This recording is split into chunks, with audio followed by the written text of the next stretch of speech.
Folks, Black Star Network is here. Hold no punches! I'm real revolutionary right now. Support this man, Black Media. He makes sure that our stories are told. Thank you for being the voice of Black America, Roland. Stay black. I love y'all. All momentum we have now, we have to keep this going. The video looks phenomenal. See, this difference between Black Star Network and Black-owned media and something like CNN. You can't be Black-owned media and be scared. It's time to be smart. Bring your eyeballs home. You dig?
Today is Tuesday, August 29th, 2023. Coming up on Roland Martin Unfiltered, streaming live on the Black Star Network from Atlanta.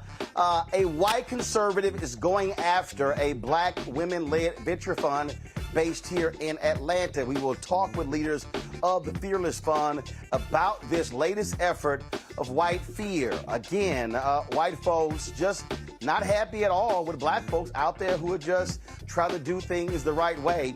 And so it is unbelievable when you even look at the lack of investment that goes to African Americans in the venture capital world. Also, are white conservatives so stupid that they literally believe that black men are going to vote for Donald Trump because he got a mugshot? Yeah, they actually are articulating that.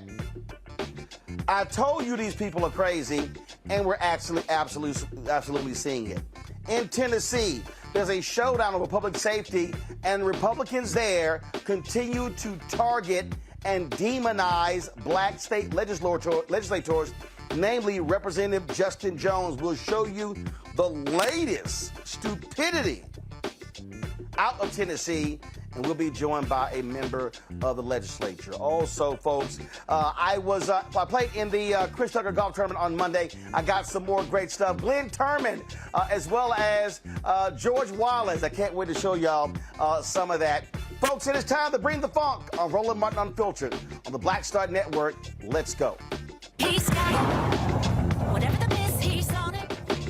Whatever it is, he's got the scoop, the fact, the find. And when it breaks, he's right on time and it's rolling. Best believe he's knowing. Putting it down from sports to news to politics. With entertainment just for kicks, he's rolling. It's on go, roll, y'all. It's Roland Martin, yeah.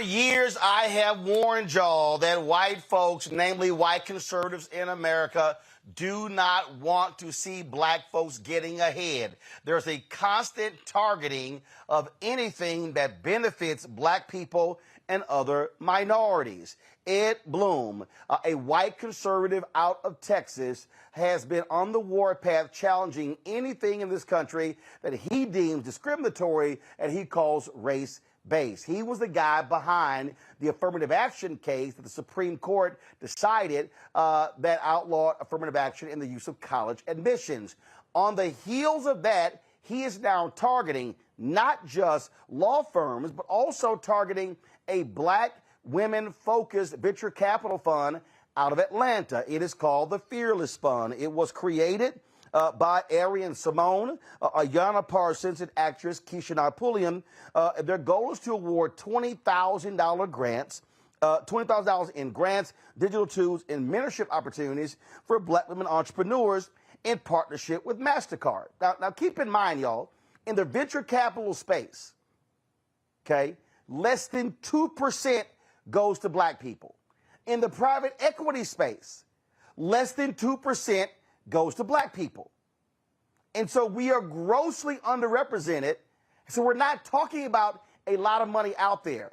But white guys like Ed Bloom goes, oh, this is discriminatory against white people. So y'all get damn near the 98%, but you bitching about the less than 2%. Gotcha. Now, here's what he's also doing. He literally is using the 1866 Civil Rights Act against black people. This was the same act that was passed in the wake of the Civil War. It was one of the Reconstruction, first of all, the Reconstruction Amendments, 13th, 14th, 15th Amendments. This was one of the bills that was there to assist black folks when it came to being able to do business in America. He's now trying to say, oh, this is really hurting white people. Yeah, that's what's going on. Folks, the CEO of the Fearless Fund, Arian Simone, and the general partner, Ayanna Parsons, they join me right now to discuss this particular lawsuit. Glad to have both of you here. Y'all have been doing a number of media interviews around the country, talking to a variety of people. And so I'm first of all, I just got to get, what was your initial reaction to Ed Bloom's lawsuit? Our initial reaction, I actually thought we were being punked by ChatGPT and artificial intelligence. We received emails from the press contacting our staff saying, hey, we'd like you to comment on this lawsuit. And I said, oh, this is a joke. So initially, we did not believe it was real. But the second we did, of course, we lawyered up and had to proceed accordingly. And we plan to continue to do all the wonderful work that we do. But yes, initially, we didn't believe that this was real. So we're talking here again about a fund that was created. Y'all started it when? In 2018, 2019, about 4.5 years now. It's built by women of color for women of color. So we actually invest in all women of color, not just African American. We have our investment vehicle, which is one business that we run, and we also have our foundation. And through our foundation, we have grant programs, education programs that come out of there. But our investment vehicle is backed by Bank of America, Ally Bank, MasterCard, JP Morgan Chase, PayPal Ventures, Costco, and a host of others where we do investment capital. And Roland, I just might add that yeah, go ahead. 4 years, we have invested more than $26 million in over 40 companies.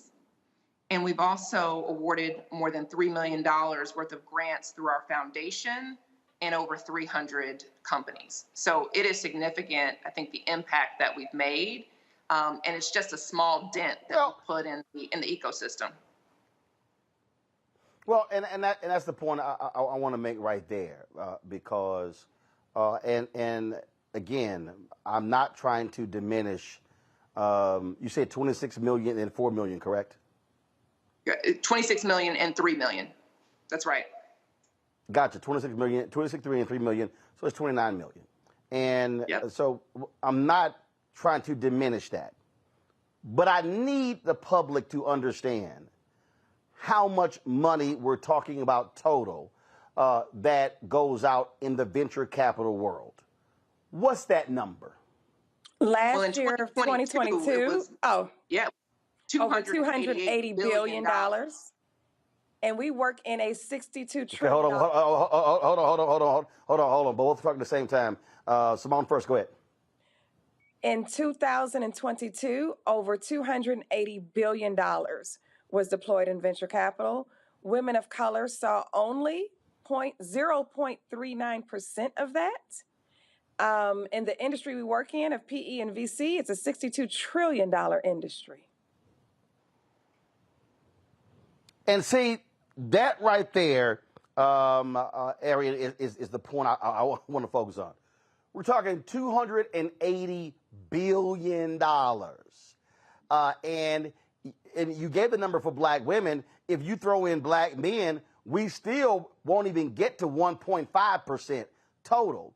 But the goal here is, well, the Ed Blooms of the world is to specifically even shut down these avenues because, and I'll be honest with you, I don't really believe, Arian, I don't believe that y'all are actually his target. I believe the companies who you work with are his targets, and that's what they are trying to go after. I can definitely say that this lawsuit is not about us. It is, and I'll let Ayana go ahead, but it's not about us. It's about an attack on our economic freedom and our economic progress. Go ahead, Ayana. No, you're absolutely right.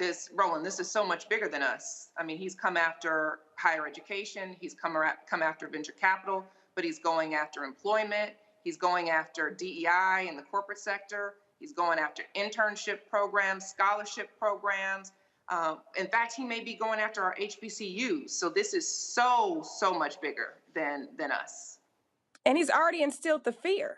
The fear, when the lawsuit was filed, right after the SBA 8A program, it is halted. So you're looking at minority grant programs halted. You're looking at minority certifications halted.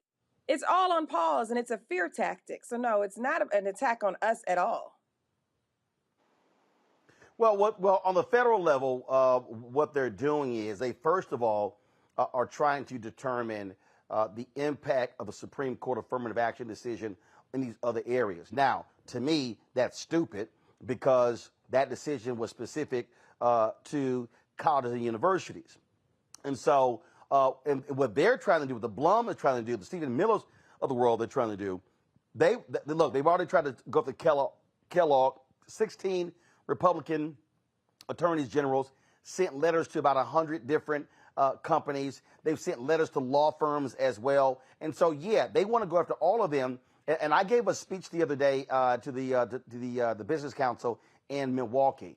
And I said, this is the moment where we are going to need to see if white corporate executives are real allies.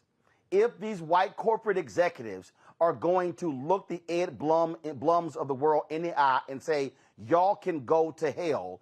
We are doing these programs. This is not public dollars here. We're not talking about, so we're dealing with companies who can create such programs. They want to go after the entire ecosystem that has created, and it's not like it's been great, but has created the opportunity for African Americans to be able to participate in fellowships, in scholarships, in colleges, in being able to be entrepreneurs, and they don't even like that. That's right. I mean, this is about economic freedom and opportunity, and you shut off that access like Ed Blum is trying to do and intimidate us. It has resounding effects and impacts for generations to come. And that's why, as we talked at the March on Washington this past weekend, that it is truly a state of emergency, and we need everyone to understand how much bigger this is than the Fearless Fund. I'm curious. I'm curious to know because I'm always about who's standing. So, Arian, I'll start with you. I'm curious to know.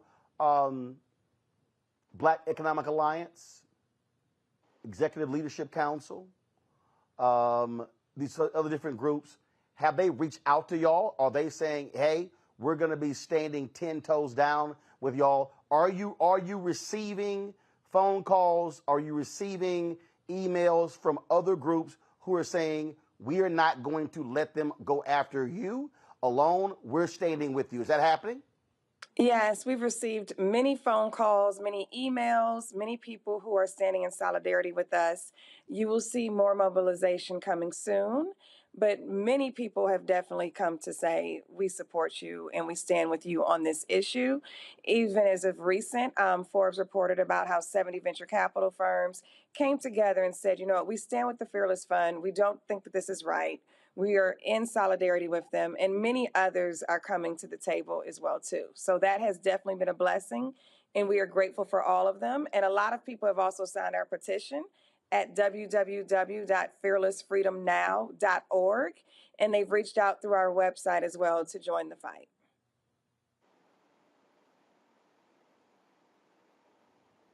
What do you, for the folks who are watching, the folks who are listening, what is it that you would like for them to do? What would you like for them to?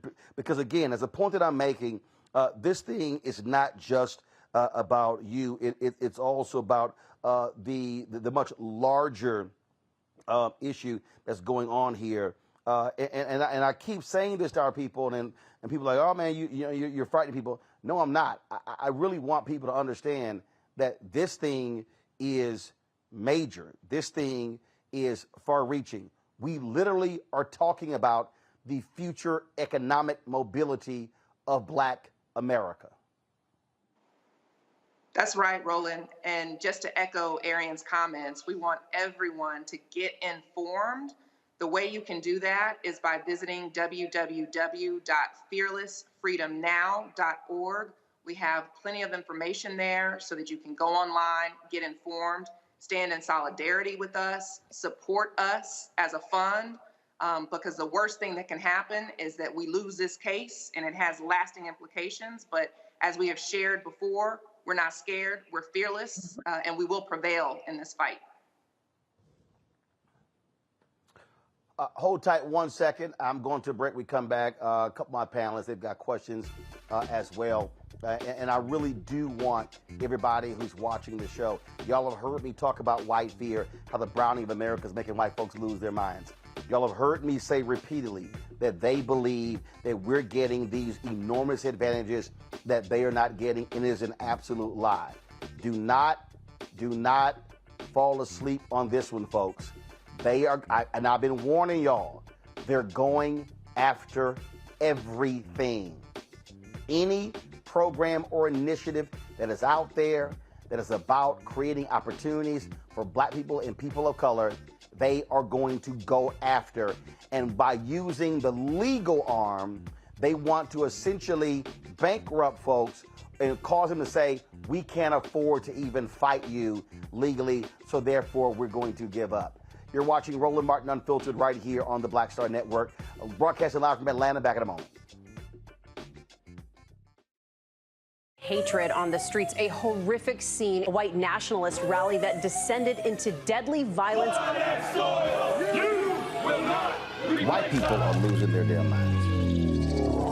As an angry pro-Trump mob storms the U.S. Capitol, we've seen We're about to see the rise of what I call white minority resistance.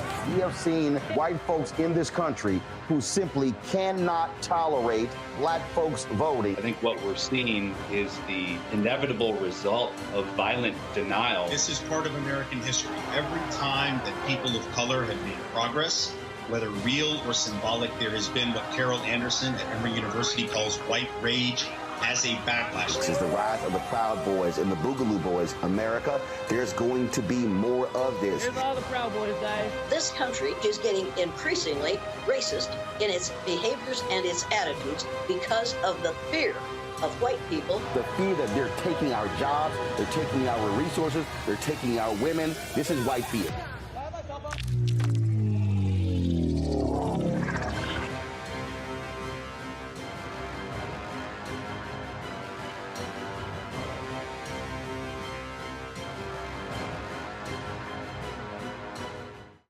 Panelists on the Frequency with me, Dee Barnes. We're going to talk to Leslie Segar, a.k.a. Big Les, and talk about her incredible career as a dancer, choreographer, and VJ of Rap City. Magic Johnson was there, so half the NBA was there. Iman the supermodel, so all the supermodels were there every day. Actors, right. Like it was a who's who of who's who. Right here on the Frequency in the Black Star Network. Hey, it's John Murray, the executive producer of the new Sherry Shepherd Talk Show. This is your boy, Earthquake. And you're tuned in to Roland Martin, Unfiltered.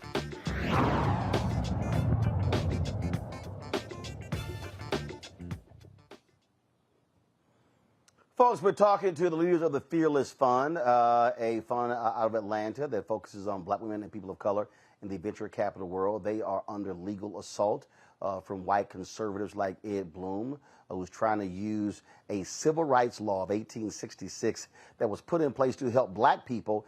He's now trying to actually use this against black people. Dr. Larry Walker joins us on the show today. He, of course, is a professor, assistant professor, University of Central Florida. Michael Imhotep, host of the African History Network show out of Detroit.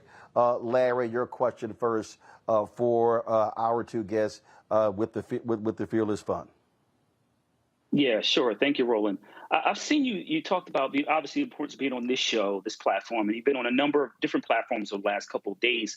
And I want you to talk about the importance of letting, the black community know about what the work you do and the assault that, Roland, and you highlighted, how important it is to get the word out to the black community in terms of the importance of your work and what could happen based on this lawsuit. Oh, it's a state of emergency. The black community definitely needs to be aware of the work that we do for multiple reasons. First, our industry is 92% white male. There are very few black female and male investors in the venture capital space. We need more people of color, more black people as investors, because we do believe that if we can diversify the investors, we can actually even diversify the investments. So just from an industry speaking standpoint, it is crucial for people to know about this type of work in general and the industry. Regarding, of course, this attack and this lawsuit, this is a state of an emergency. This sets precedent for what is to come depending on the outcome of this case. That's how serious this is. This can have long-lasting generational effects if we don't get a hold of this right now and stop this. Michael. All right, Arian and Ayana, thanks for coming on, sharing this information. So I read the articles from the Washington Post and Associated Press on this, and in the Washington Post, it said that according to the lawsuit, it says that the Fearless Fund is, quote, open only to black females, end quote. But one of you stated that it's open to women of color and not exclusively for African-American women. Am I correct in what you said? Am I correct in what I heard? Michael, you're absolutely correct. We invest in women of color. That's inclusive of Latinas. That's inclusive of Native American. It's inclusive of Asian and black women. You're absolutely correct. And we did that because this demographic holistically is the most founded, yet the least funded demographic. We make up more than 20% of the U.S. population. And as we shared earlier, we receive less than half of 1% of venture funds. So just a quick follow-up question. What is the legal foundation of his argument if in the lawsuit it misstates who you allocate the funds to? That we can't get into? That's Yeah, we can't get into the lawsuit. But we have the. Okay, hold on 1 second. Hold on 1 second. They can't get into the lawsuit because obviously they're in the middle of it, Michael. Okay. Here's what there is no. I can say this. There is no legal argument. Here's the strategy that I need everybody to understand, and we've seen this already. By filing the lawsuit against the Fearless Fund, what they want to do is create pain, concern, dissension, and fear in the marketplace. Right. So, here's a perfect example. There was a conservative outfit in Virginia. What they were doing, they were sending letters to largely rural black cities in Mississippi and Alabama and other places, saying that they had people on their voting rolls who were illegal. Mm-hmm. And they were saying, if you don't drop them, we're going to sue you. There were several cities that were so broke, they said, oh my God, we can't afford the lawsuit, so they changed. Now, they got busted when they got reported on, but they were being effective because they were using the legal argument. And you got to remember, this billionaire just gave the leader of the Federalist Society $1.6 billion to use any Leonard way Leo. that he wants. Leonard Leo is funding many of these conservative efforts, and so the strategy, and I'll let them speak in a second. But the strategy is not to actually win a lawsuit. The strategy is, by the fear of the lawsuit, is to cause people to literally stop and end any such programs in their place right now. That's the legal strategy. Go right ahead, Arian or Ayanna. Well, I think you pretty much said it best, or summed it up rather. This is not an attack on us. It's definitely to instill fear. I think that's the best way to sum it up. Of course, we can't get into the logistics of the lawsuit, but just by the filing suit on us, people have already started to adjust their programs, which is unfortunate. And it's just out of fear. They're not even being sued. They're just changing just because. And I'm like, oh no, you need to stand up for what you believe in and what your programs are designed to do. They wouldn't exist if the disparities didn't exist. So they have to continue. That's right. And I know these are friends and these are clients, but I'm just going to say to the both of you, any of these companies that are all of a sudden getting skittish or pressing the pause button or changing as a result, please let us know, because here's the thing. These are the same companies that we as black folks don't need to be supporting with our dollars. Because if they're not going to, and this is the point I keep making, if they are not going to stand up for us against these attacks, but they still want us buying their products, that's completely unacceptable. And this is the moment. Black folks have been fighting this fight forever, but this is the moment for white people, so-called allies, to stand with us and say, we are going to fight tooth and nail against every single one of these efforts, just like the white military leaders stood up and wrote letters to the Supreme Court and said diversity is in the national interest of the military. And that is why in that very affirmative action ruling, the Supreme Court said that it did not apply to the military academies because it's in the national interest. Amen.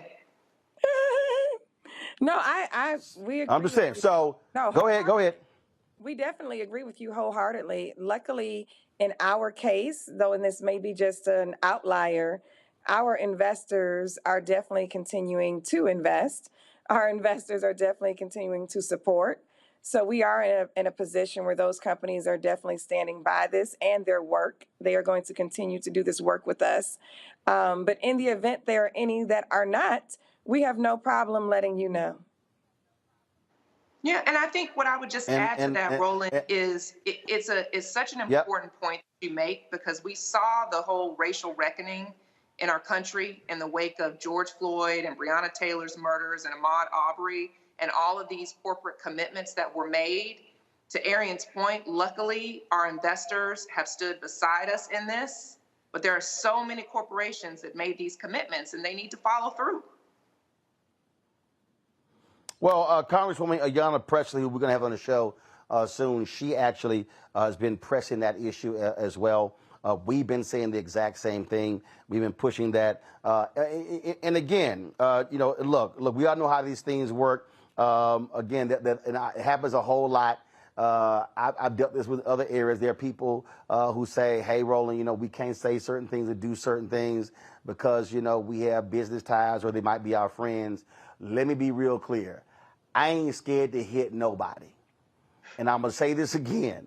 And I've been hitting all these companies. I've been hitting folks in all these areas. The biggest thing for me, I am not going to let people continue to reap the benefits of black dollars and then don't stand with black people. And if anybody is wondering why am I so adamant, that's literally what Dr. King said on April 3rd, 1968 at Mason Temple, when he made it perfectly clear. The one thing that we as blacks can do is economic withdrawal. The reality is black people have been putting money into this system. And in fact, when we talk about, and I need everybody to understand this here, the work that y'all are doing. When you talk about the $26 million in grants to companies, the $3 million through the foundation, everybody needs to understand the greatest source of venture capital, private equity money in America comes from pension funds. Mm-hmm. That means public workers. That means teachers, firefighters, police officers, people who work in the sanitation department. If you are black and you are watching and listening to this show, do understand your money, you are the financial backbone of the venture capital world. Mm-hmm. And so a significant number of these people, public workers, your money is going to essentially 90+% of white men in private equity.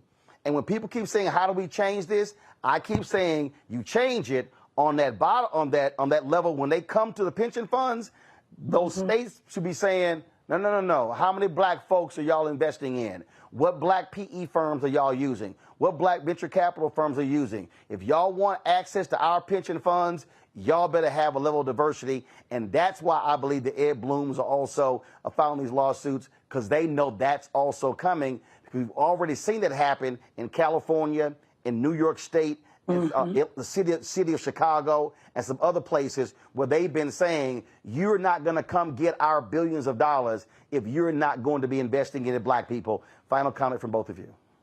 Oh, I love that, because I always give that example of the PE industry, of PE and VC being backed by the pension funds, built by people of color, primarily in those careers. And then it goes up to the 92% white male, and then they invested in the white startups. And then very rarely does this money come all the way back down full circle into our community. So I love that example and that education, because people need to definitely be aware of that. But in my final thoughts or my final words on this interview, I definitely just want people to understand that this is a state of an emergency. Please sign the petition. We would love your data. We need to mobilize behind this, and we need to stop this in its tracks. The only other thing I would add to that is that I just want our people to know that entrepreneurship is the pathway to economic freedom. And what Ed Blum is trying to do is he is trying to dismantle our economic freedom. Stock market won't do it. Home ownership won't do it. Entrepreneurship is the way to wealth creation, and that is why the Fearless Fund exists.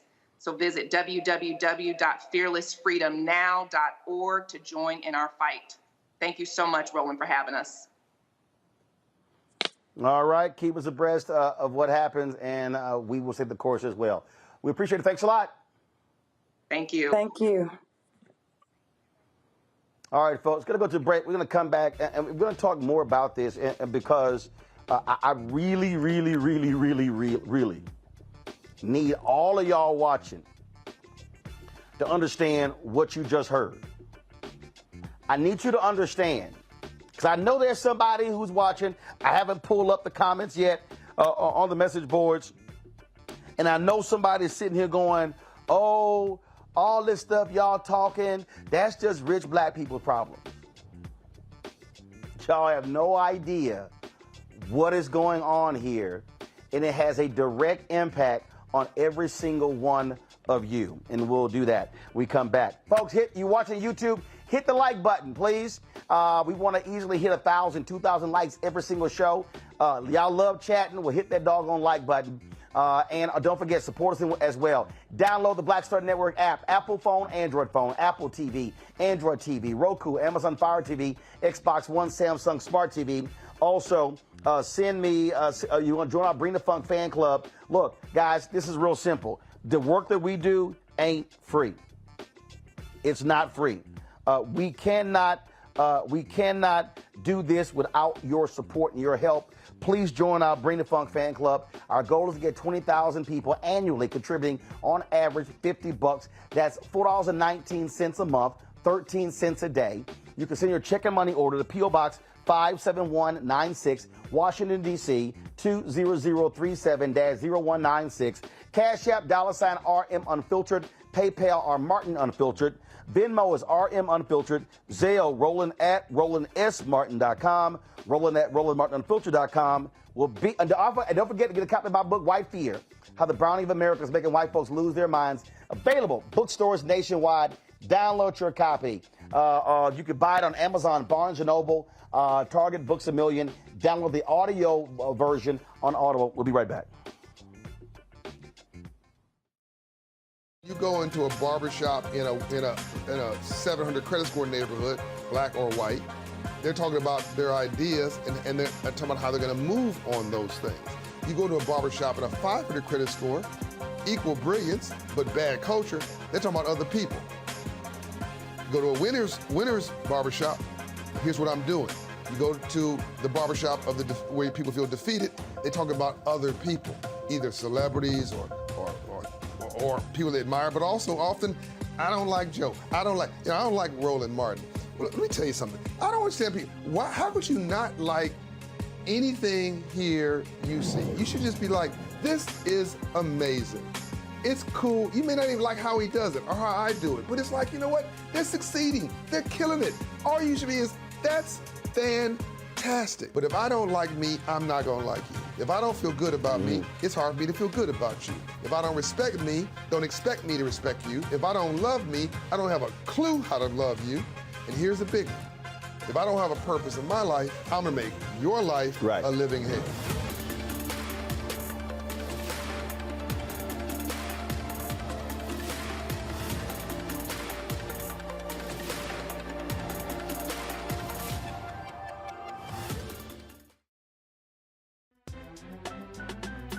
I'm Faraji Muhammad, live from LA.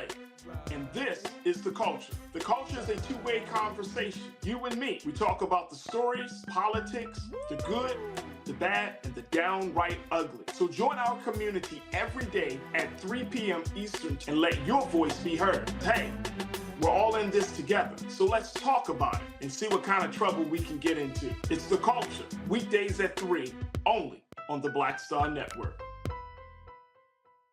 Carl Payne pretending to be Roland Martin. Holla! You ain't got to wear black and gold every damn place, okay? Ooh, I'm an alpha, yay. All right, you're 58 years old. It's over. And you are now watching Roland Martin Unfiltered. Uncut, unplugged, and undamn believable.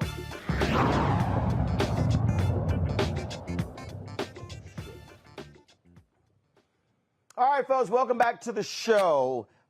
Larry, Michael, they're on our panel today. Michael, I'll start here with you. I'm really trying to get people, when you start talking about numbers, okay?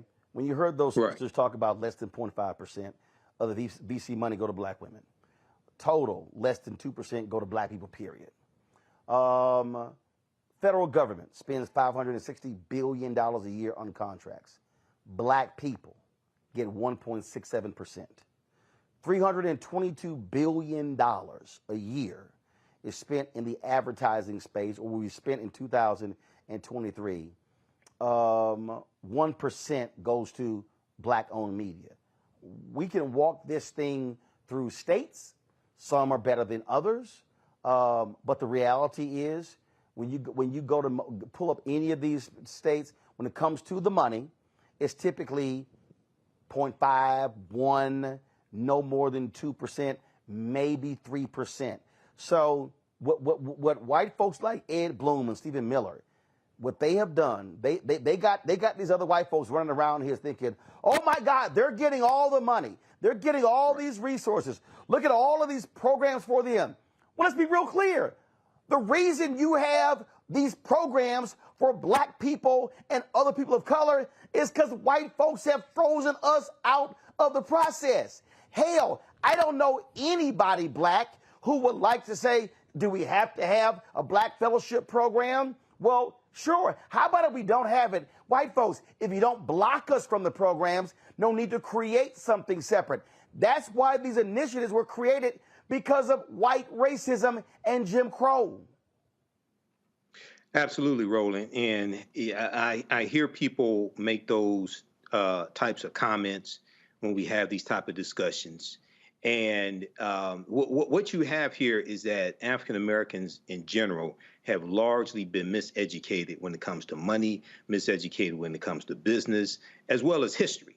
Because some of those same people, their answer to everything is give us reparations, but they don't know how to make legal arguments for reparations. Okay, so a couple quick things here. One, I'm glad you mentioned pension funds. Okay, because and one of the examples I give when I teach is in 2017, in June of 2017 in New York City, the city employees in New York City divested $48 million in pension funds that they found out were invested in 3 privatized prisons.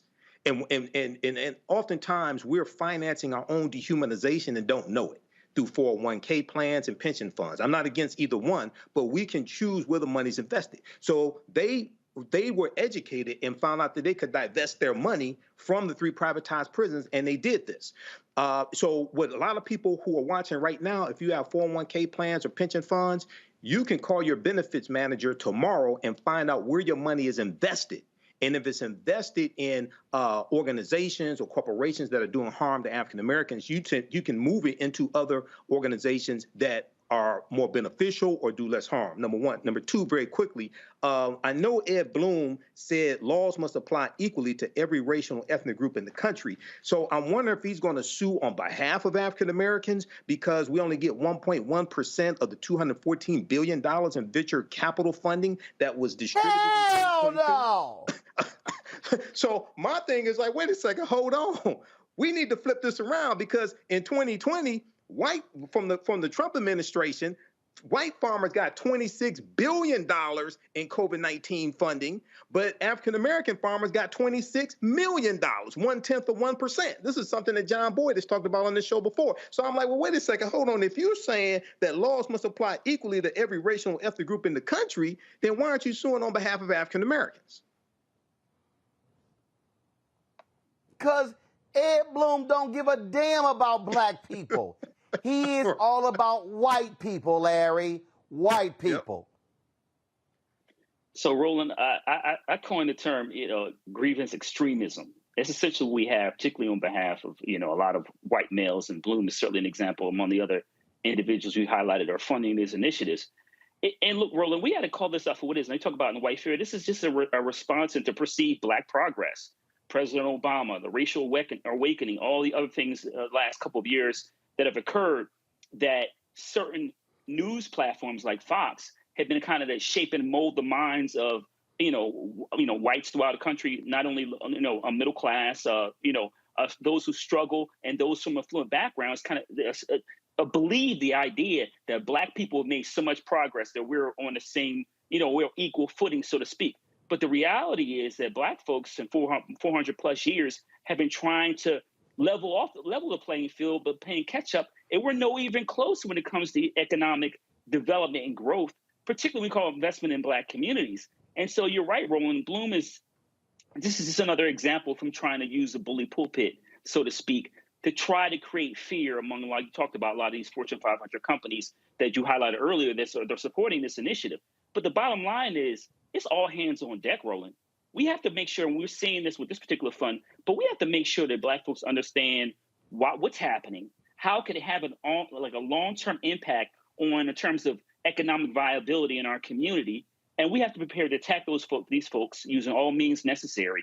And we have to be aware that at every level, whether it's higher education, venture capitalists, wherever, we're under attack, and we have to be prepared to support initiatives to make sure black folks can thrive.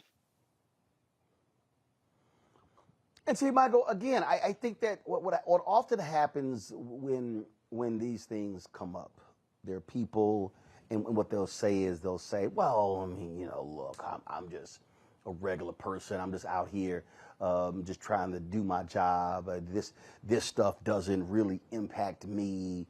It doesn't have any impact on me. Well, actually, this is where they're wrong, because if you're trying to start a business, where are you going to get the money from? Mm-hmm. So if we start talking about black banks, CDFIs, black credit unions, things along those lines, guess what, y'all? Who do you think are making loans? And so it has an impact. What we also know is that if you're African American and you're starting a business, it's a great chance you're going to be hiring other black people. Right. So when we are frozen out of the venture capital private equity dollars, then we don't have an ability to be able to achieve scale and grow our businesses, hire more people. So again, I just keep telling people this is very basic. Very basic. If I look at the numbers, right now. So let's say we here at Black Star Network, say we do $3.5, maybe $4 million, okay, this year. Got about 15 people. If all of a sudden we start getting real advertising contracts, let's say go to $50 million in revenue. Let's say we grow the business and we go out and we hire 50, 60, 70, 75 people. Let's say 75 people. That's 60 more people right now. That's 60 more people with families, individuals who are now going to be able to get paid, buy homes, send kids to college. And so that is what Ed Bloom is attacking. And so when you start attacking black economic creation, black wealth creation, or creating the ability to start companies, then you are impacting every single black person, top to bottom, from employee to spouse to children to nieces and nephews, and you're impacting the black institutions that those individuals can then contribute to. So that means that they're HBCU graduates, and we have the ability to hire them.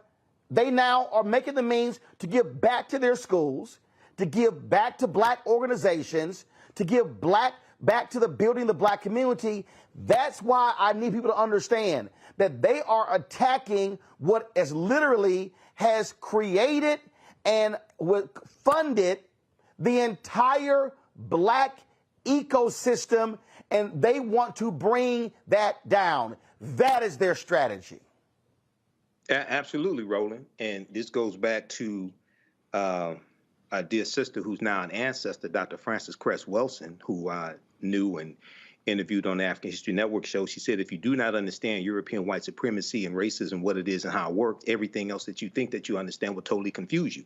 Most of us have never really been educated on what you're explaining, what you're breaking down. I'm a historian, degree in business administration. I totally understand this. I've managed African-American owned companies and we had numerous employees, okay? 95% of African-American owned businesses only have one employee. So a lot of our people have never been taught this. But very quickly here, back a few years ago, you hosted something called the State of Black America. And you had Reverend Al Sharpton, you had Susan from Essence, and you had Susan Taylor from Essence and Dr. Michael Eric Dyson. In that same year, I think it may have been about 20. Yeah, that was in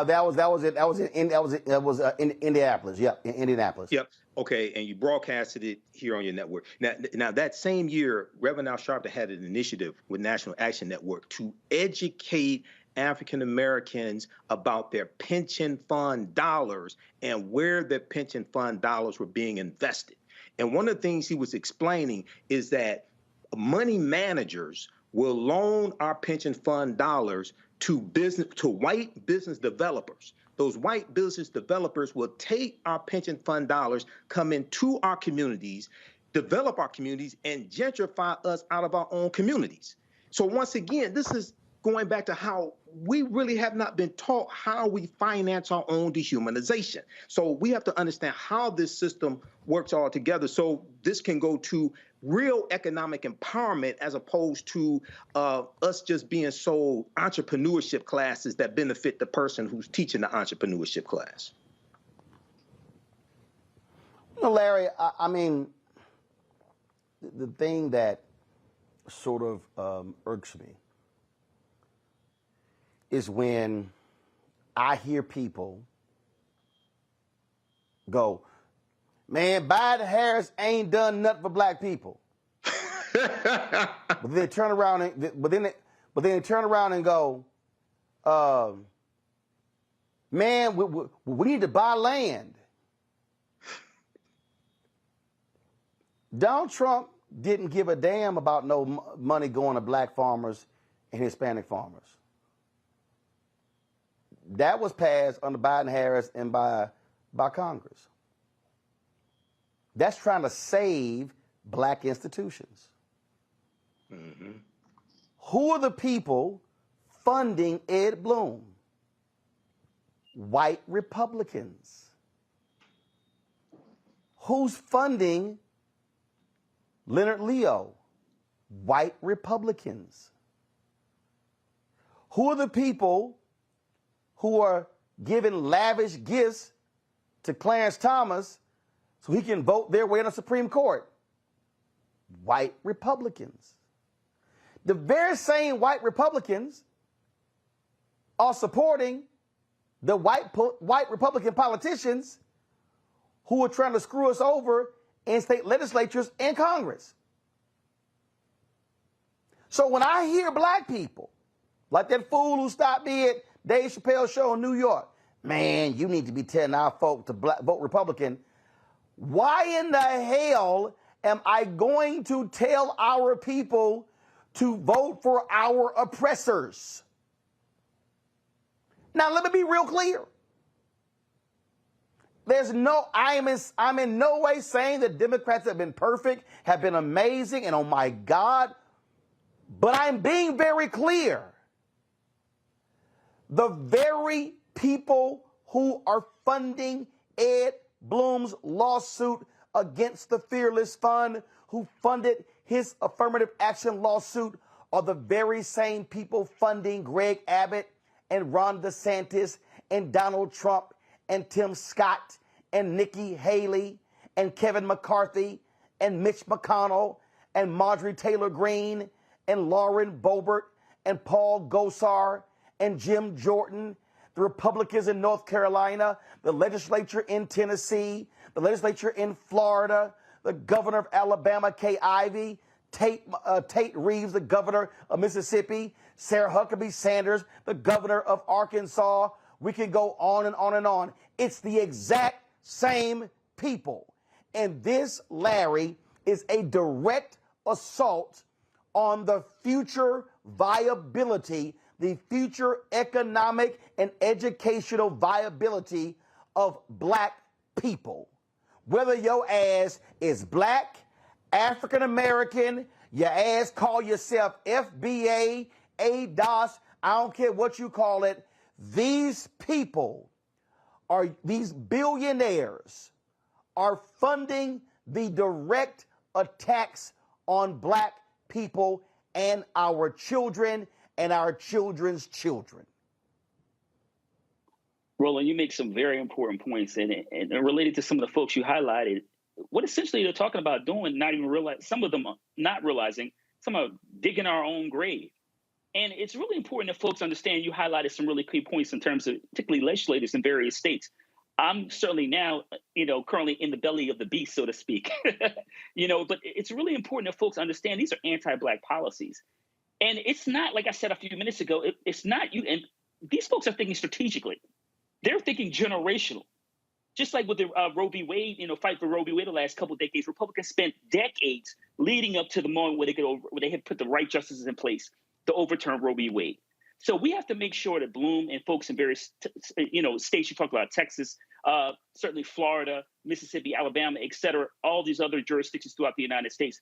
Once again, this all-out assault on, kneecapping Black folks economically, making sure that all people don't have the opportunity to learn about African-American history, particularly when we talk about issues relating to Jim Crow and how Black folks, were enslaved. They also don't want to talk about in terms of what it means for this country, a democracy, to continue for hundreds of years to limit the opportunities that Black folks have to make sure they can actually live what they call, quote unquote, the American dream. But the bottom line is, if we don't talk about this in barbershops and beauty salons, et cetera, people don't get on board. Then over the next couple of months leading into the 2024 election, we're going to be in a lot of trouble. We need Black folks to come out to vote. And we also, this is an all-out assault on our rights. And we have to make sure we're ready starting today. All right, then. Let me say this real quick. Somebody, okay. What the hell? This is so stupid. Roland Martin, your eyes are too red. Calm down, because you will not stop this movement that's taking place. Well, Ali Muhammad, you stupid. Because see, here's what you need to understand. We're stopping what's going on. We're going to stop. See, here's what this nutcase Muhammad don't understand. The reason Black people have not been more effective at organizing and mobilizing is because our Black-owned media outlets have done what Dr. King said that we should not do. So since some of y'all don't know what the hell y'all talking about, let me just go ahead and read it to you. And I've read this before, but I have to sometimes remind y'all. King wrote in Where Do We Go From Here, Chaos or Community? He said that there are 4 institutions that are positioned to liberate Black America. 4. In fact, this was he actually said. There are already structured forces in the Negro community that can serve as the basis for building a powerful united front. The Negro Church, the Negro Press, the Negro fraternities and sororities, and Negro professional associations.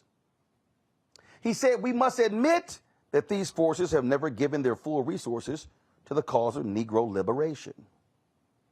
He said, quote, too many Negro newspapers have veered away from their traditional role as protest organs agitating for social change and have turned to the sensational and the conservative in place of the substantive and the militant. What this little whatever person don't understand is that Black folks, when your eyeballs are stuck on zoo work, right, where you watching Negroes fighting each other, you ain't got no clue that all these white folks are watching Fox News, where they're organizing and mobilizing politically to shut everything that we have down. See, when you have all these Black bloggers and Black websites and Black media outlets focusing on Sukahani and what in the hell she doing, and entertainment and this housewife and what this person do. See, that has been the biggest mistake that we have allowed ourselves. We have allowed our aunts, uncles, mamas and daddies, grandmamas and granddaddies, nieces and nephews, sons and daughters, sorority sisters, fraternity brothers, friends, associates, church members, and colleagues, to be so distracted by entertainment and sports bullshit and not the stuff that is having a direct impact on our future survival or the ability to thrive. Yeah. Hey, Roland. So the reality is we are going to We're going to continue to inform. We're going to continue to educate. We're going to continue to shine a light on this. And if nobody else is doing it, that's not my problem. But I can guarantee you that's what we're going to do, and we're not going to stop. I got to go to a break. When we come back, I'm going to tell you what's happening in Tennessee, how they're trying to shut down again black representation, how Republicans in North Carolina are trying to screw over black people again, and the governor says it when he vetoes the latest Steal the Vote bill. You're watching Roland Martin Unfiltered on the Black Star Network.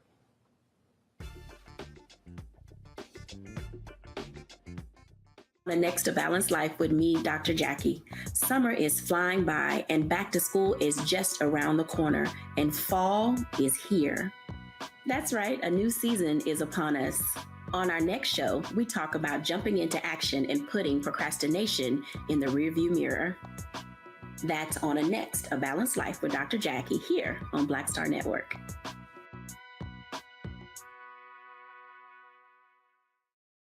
Next on the Black Table with me, Greg Carr. Brown versus the Board of Education. The history books call it the court decision that ended racial segregation in American schools. But a brand new book, Jim Crow's Pink Slip, uncovers a devastating unintended consequence of that 1954 Supreme Court decision.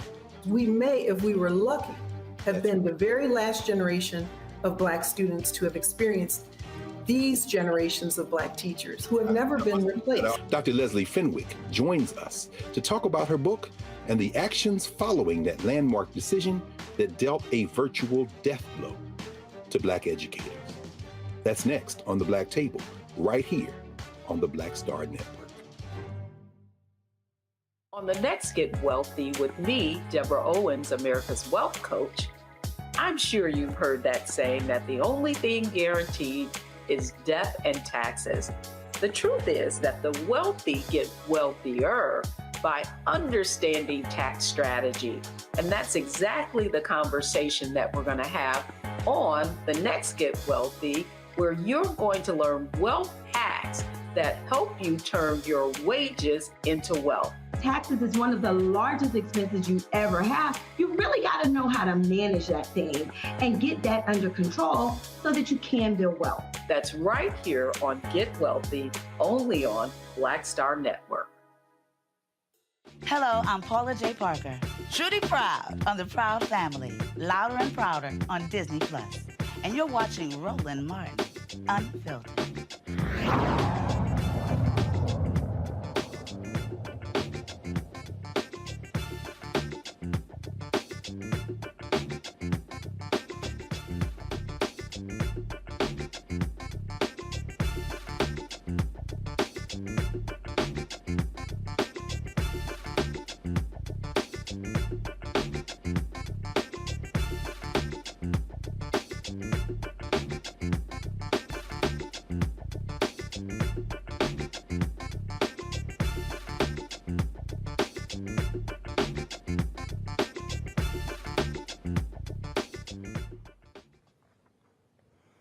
All right, folks, Republicans in Tennessee, they can't stand black people with an opinion. The Speaker of the Tennessee House continues to verbally assault black representation by continuing to silence Representative Justin Jones. Folks, here's what happened just yesterday. Representative Justin Jones was speaking about a bill. The Speaker declared that he was out of order, and then decided to take a vote saying, oh, if somebody's been declared out of order twice, they can vote to silence them for the day. But when a white Republican was ruled out of order, there was no vote. Now, how can you sit here and silence somebody who's asking about a bill who was sent there by the people? But y'all got to remember, Republicans silenced a sister in Oklahoma. Republicans silenced, where was it? Who was the transgender? Was it Montana? Wyoming? One of them, it was in Montana.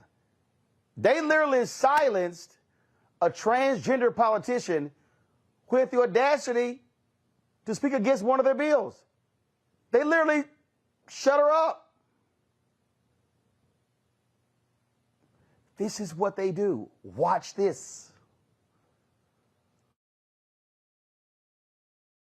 All right, Representative Jones, what's your question for the clerk? Thank you. I have a parliamentary inquiry with these new expedited rules and procedures that are happening. When would be this is to the clerk, to the parliamentarian.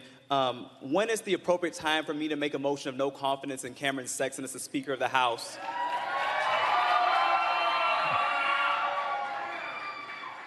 Mr. Clerk. Mr. Speaker, as I stated when I got this question before, it would be unfinished business. Representative Jones. If we proceed with Representative Cochran's motion to adjourn, will I have an opportunity to make this motion of no confidence, or do I do it now before this motion to adjourn? I believe that the people of Tennessee deserve to hear this vote, that if you're confident in your leadership, take the vote, Mr. Speaker. Take the vote of no confidence and stand on your leadership. Mr. Clerk. Mr. Speaker, we would have to dispose of this motion before we can move to any other business. And as I stated before, the appropriate time for the representative's motion would be under unfinished business. Representative Jones, it has to be a question for inquiry. Representative Jones. Would it be appropriate to the parliamentarian to make a motion calling for a vote of no confidence prior to any vote to adjourn? I believe that, is there a way for us to make sure that we have a vote of no confidence before adjourning and to have democracy play out on this House, or has the determination already been made that we're ending session without doing anything and not allowing members to voice motions that you've been informed of for days? Representative Faison, for what purpose? Thank you, Mr. Speaker. Make a motion for order of the day. Motion's been heard. Orders of the day. We're on the motion to concur. You can't object to orders of the day. So we're voting. All those in favor of Senate Joint Resolution, vote aye when the bell rings. Those opposed, vote no. Has everyone voted? Does anybody wish to change their vote? Mr. Clerk, take the vote. Aye, 71, 18 nays. I hereby declare concurred in. Without objection, motion to reconsider table. Leader Cochran, you're recognized. Thank you, Mr. Speaker. I move that the Journal of the House of Representatives and the proceedings thereof be approved from the first through the fifth legislative days of the first extraordinary session. Without objection, so ordered. Leader Lambert, Leader Cochran. Thank you, Mr. Speaker. Pursuant to Senate Joint Resolution number 150, I move the first extraordinary session of the House of Representatives of the 113th General Assembly of the State of Tennessee adjourned. Sine die. I hereby declare the first extraordinary session of the House of Representatives of the 113th General Assembly of the State of Tennessee sine die.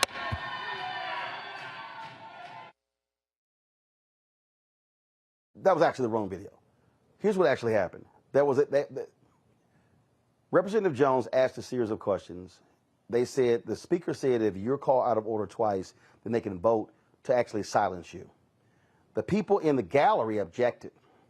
He then ordered the state troopers to remove everyone from the gallery. Now remember, these are the same Republicans who banned people from holding up signs at committee hearings. Guess what? A judge ruled today, I'm sorry, y'all can't do that. Joining us right now is someone who's been watching this stuff play out, is Antonio Parkinson, State Representative, immediate past president, immediate past chair of the Tennessee Black Caucus. Representative Parkinson, glad to have you on the show.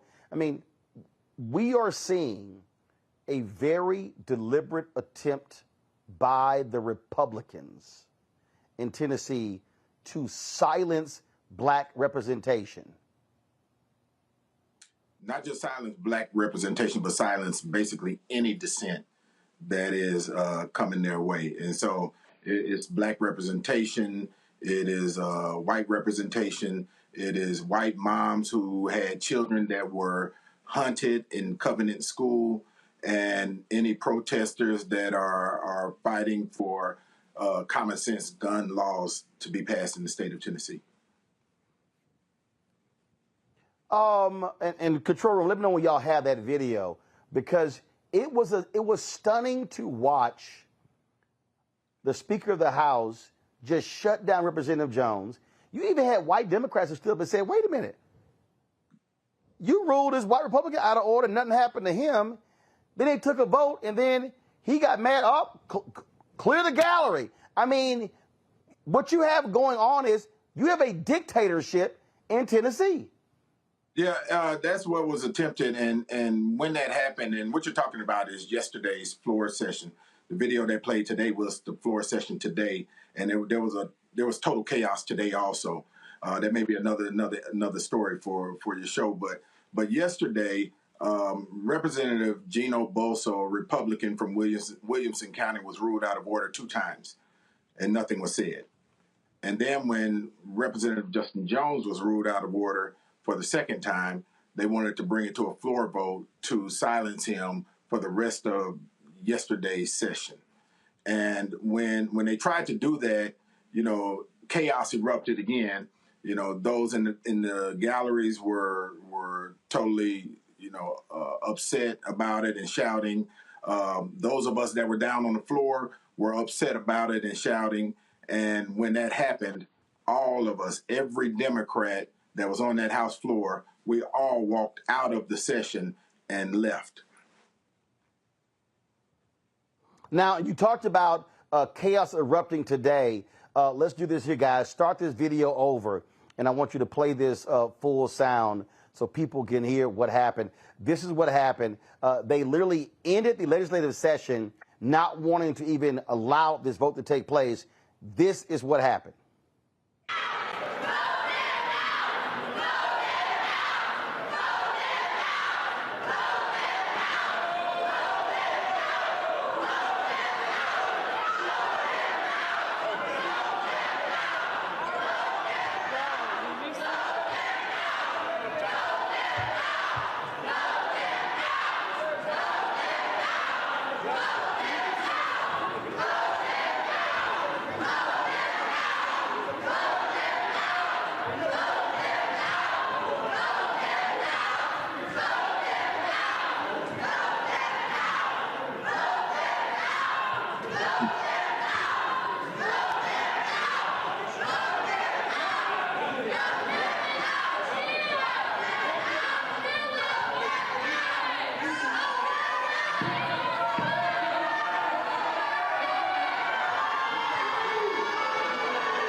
Okay, Representative Parkinson, we're going to run that video again.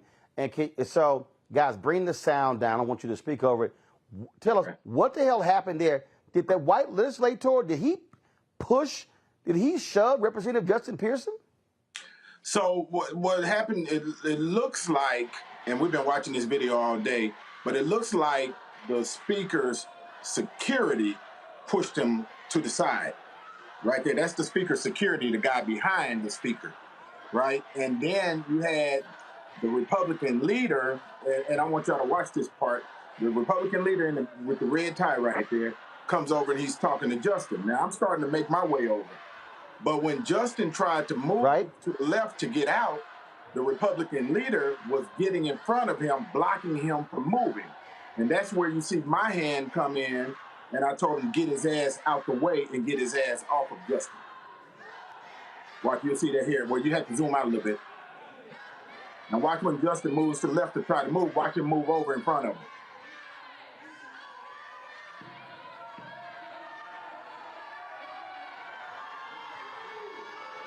Right there. You see, yeah, we see it. Now he's blocking his path. He's trying to block him. And that's right. What get his ass and I see you putting your arm in saying, hey, go ahead, say it again. Well, I'm trying to keep it as user friendly on your show as possible, but I basically told him get his ass. No. I want you to say exactly what you told him. Oh, okay.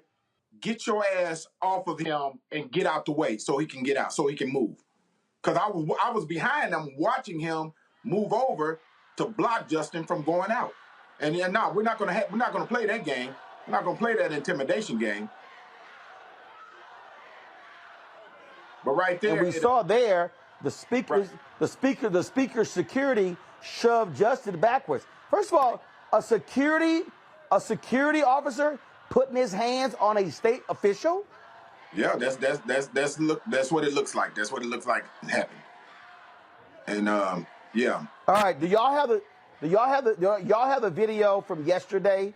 Y'all have it ready? All right. Fine, get that video. Okay. Because I think again, the stuff has been heated, just like crazy. And again, what took place yesterday was just shocking and stunning. How these folks flat out do not want to allow. Look, they expel Representative Pearson, they expel Representative Jones, and what they're doing now is just continuing to antagonize them, attack them, not allowing them to represent their constituents. They are basically saying, we don't care about you guys representing your constituents. We're going to do whatever it is that we want. But Roland, let me interject a little bit too. It's bigger than that. You have to understand, we had the Covenant shooting, three 9-year-olds killed, Covenant school, 3 9-year-olds killed, 3 adults killed that worked in the school. And then they ejected both Justin Pearson and Justin Jones. This was in April or May, I think it was. And then we had a lot of protesters coming up. Then we had the governor to call a special session.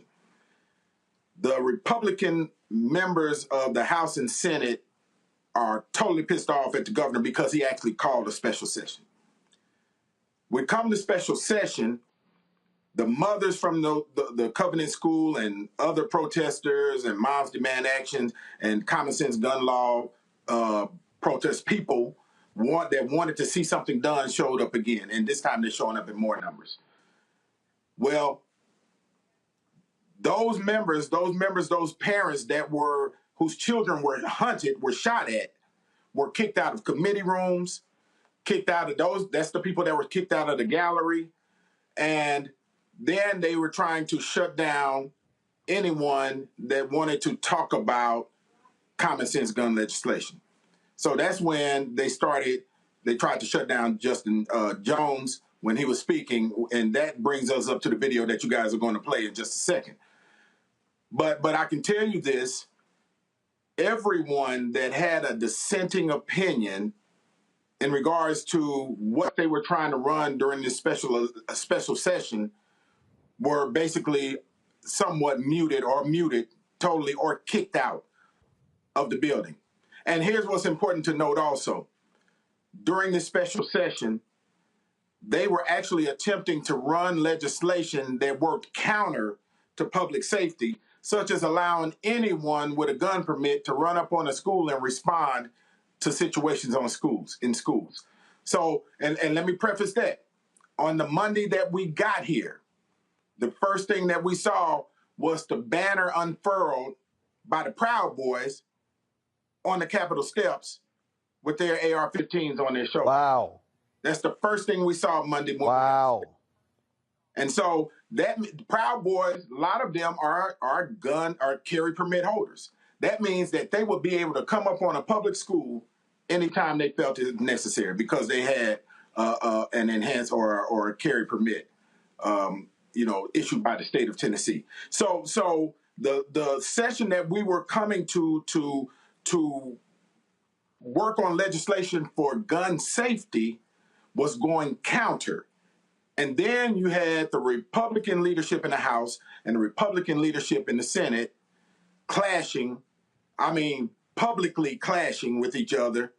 And then you had both of them also publicly clashing with the governor. So you got this 3-way fight that's happening publicly because they're all mad at each other.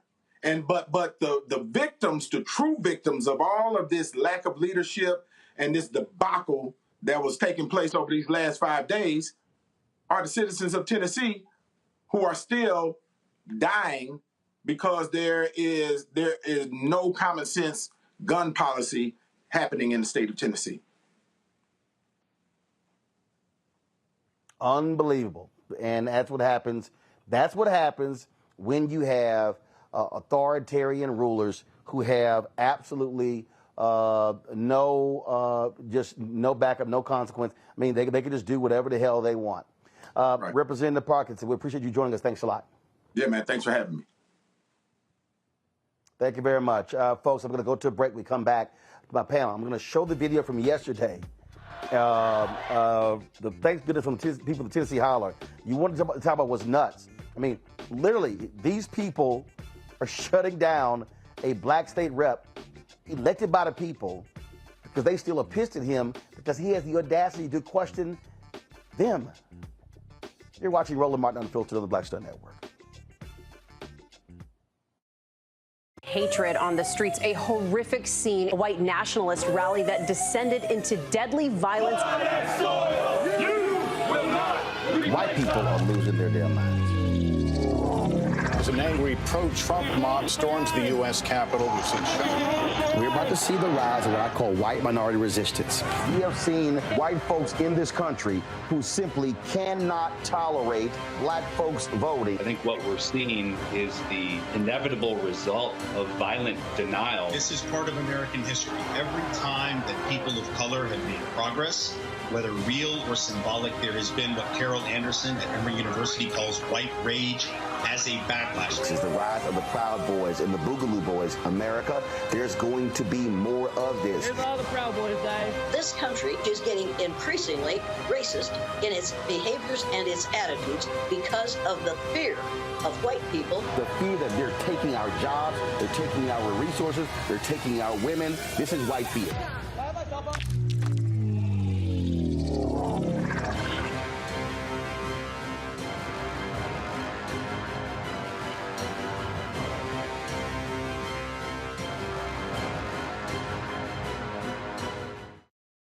Next on The Frequency with me, Dee Barnes, we're going to talk to Leslie Segar, a.k.a. Big Les, and talk about her incredible career as a dancer, choreographer, and VJ of Rap City. Magic Johnson was there, so half the NBA was there.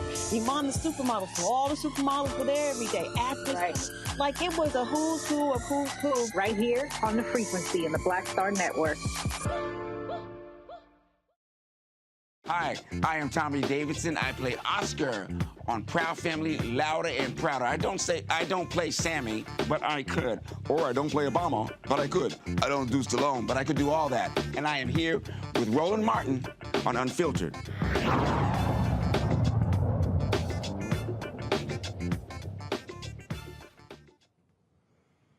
The folks from the Tennessee Holler sent us this video, folks. If you want to understand how democracy is being destroyed before our very eyes, this is from yesterday in the Tennessee legislature. The Republicans dominate. What our schools need are mental health professionals. We need funding for mental health, for counselors. We need to pay our teachers better. We don't need more police in our schools. Representative Jones, you're off the bill again, sir. You're out of order. Sorry. Representative Pearson, you're recognized. Oh, that's two. I'm sorry, we're on the board. That's the second time being out of order today. For being off the bill. There's no point of order. It's non-debatable. We're on the board. Is that right, Mr. Clerk? That's correct. If somebody were to stand up and have a bill on the floor, even though they've been silenced, they should still be able to come up into that well and present their bill. If someone raises their hands and make a motion, that is not a debate or remarks. So I want to know how the clerk is taking this to interpret that this member can no longer make a motion or present legislation that he has been elected to give. Mr. Speaker, I don't know how a member could present a motion or a bill if they are not allowed to be recognized for debate or remarks. Mr. Clerk, take the vote.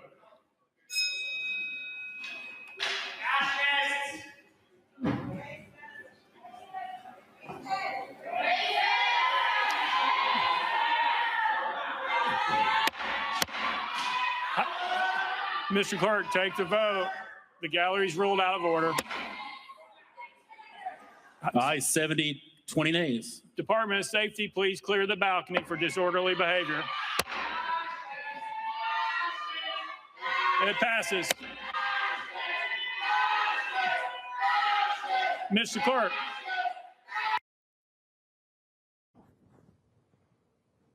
Larry, these people are absolutely deranged in Tennessee. Yeah, the same people calling for law and order all the time, right? You know, Roland, listen, we're constantly seeing over the last couple of years the deterioration of democracy in the United States. And, you know, this is why your platform is so important to talk about these important issues, particularly that's happening not at this national level, but it's happening in states like Tennessee and Florida and others. But goes back to my earlier point. If people don't wake up to see what's happening, then we're going to find ourselves in a dictatorship. And there have been efforts underway for the last several years just to make sure that happens. But what happened in Tennessee is just a microcosm of generally what's wrong with our society. And in a contradiction that, you know, there's one political party always historically talks about the importance of following the rules and doing the right thing, the Republican Party. And then what we find is that it's all hypocrisy. And so some of these same individuals would talk about, quote, Dr. King, or, you know, all the others, some other civil rights, you know, those who fought for civil rights throughout the United States history, but would do the polar opposite of what Dr. King and other civil rights activists fought for. And that is to make sure that Black folks have equal footing when it comes to the rest of America, which is not happening. And we certainly see that in Tennessee, which is, once again, another example of the problems we see in state legislators throughout the United States, particularly those, Roland, that have been because of supermajorities held by the Republican Party. Michael. You know, Roland, I'm glad you showed that. I was reading articles about this, and this is purely about power. This is not about fairness. This is not about following the rules as far as Republicans are concerned. And this is about attacking African-American elected officials who are standing up for their communities and trying to push legislation that is beneficial for their communities. And, you know, in the previous segment, we mentioned Dr. King, and you read from page 132 of his book, Where Do We Go From Here? Chaos or Community. But also, April 3rd, 1968, Dr. King talked about we have to always anchor our external direct action with the power of economic withdrawal. And what's missing here, and this ties into when you named all the Republicans who were financed by the Republican billionaires, the top 3, 4, 5 corporations that are financing the Republicans in Tennessee, Jim Jordan, all these other Republicans, Kevin McCarthy. There has to be nationwide economic boycotts of those 3, 4, 5 top corporations, okay, to redistribute the pain through targeted, sustained economic withdrawal strategies, which is what Dr. King preached, okay? So, yes, vote them out, but the election is not till November 2024, okay? We can vote with our dollars, and that when you put economic pressure on those corporations that put these Republicans in place, you can better push your agenda, because they're going to pick up the phone. When they're losing too much money, these corporations, they're going to pick up the phone and tell them, look, you need to vote this way, because they tell them to vote the other way that's beneficial to the people who are paying them. So we have to understand how all this works. Folks, let's now talk about North Carolina. Again, I keep telling y'all what Republicans are doing. And so I love these people who like, man, I'm thinking about sitting the election out. I ain't trying to sit here. You know, I don't know. I'm like, are y'all that dumb? What these people are doing? This is Tennessee, Mississippi, Alabama, Florida, Texas, Arkansas, South Carolina, North Carolina. I could keep going on and on and on. So what did the Republicans do when they got a supermajority? They immediately said we are ramrodding this voter bill, voter security bill, which is utter bullshit. And the governor of North Carolina essentially said, this is some bullshit. This is what the governor, Roy Cooper, Democrat, said today when he vetoed this bill. He said, quote, this legislation has nothing to do with election security and everything to do with Republicans keeping and gaining power. In working to erect new barriers for young and non-white voters, many of whom use early voting and absentee ballots, This bill also hurts adults, rural voters, and people with disabilities. It requires valid votes to be tossed out if the post office delivers them even 1 minute after 7:30 p.m. on election day, or if a computer rejects a signature. It encourages voter intimidation at the polls by election deniers and conspiracy believers. North Carolina has conducted fair and secure elections, but this bill will block voters in their ballots unnecessarily. Therefore, I veto the bill. Now, the Republicans, they cannot override it because they got a supermajority. They've overwritten 15 vetoes this session, including 6 last week. Now, that's North Carolina. Check this out. In Wisconsin, the Republicans are mad as hell, y'all, that Democrats now have a 4-3 majority of the state Supreme Court. So check this out. Conservative Chief Justice Annette Ziegler is now accusing the liberal majority of staging a coup. In the scathing email, Ziegler claims the liberal justices conducted an illegal experiment, voting to weaken her powers, firing the state court director Randy Koschnick, appointing interim director Audrey Skruwowski, and creating a committee composed of the Chief Justice and 2 justices picked by the court's majority members to assume some of her responsibilities. The liberal justices voted August 4th to change the court's rules. This move has sparked a heated exchange between them since Judge Janet Protasiewicz joined the bench, giving liberals a 4-3 majority, which Republicans have held for 15 years. Now Ziegler refuses to schedule meetings with the committee formed by the liberal justices, considering it unconstitutional. The ramifications of this dispute within the Wisconsin Supreme Court are expected to have long-term effects on the court's operation and public perception. Now, y'all, let me help y'all out. Republicans, when they got the majority, they actually stripped. See, y'all gonna make me go there. Let me unpack this. So let's see. The conservative Chief Justice is mad because the liberals changed the rules when they got the majority. The Republicans, when they got the majority in the legislature, changed the rules and stripped the Democratic governor of a number of his powers, including appointing people to state boards. They stripped the Wisconsin Attorney General of some of his powers. Now, Larry, I'm confused. When the Republicans get power, they get to change the rules. But when the Democrats get power, oh, hell, it's a coup. Yeah, so Roland, this is an example of what's good for you.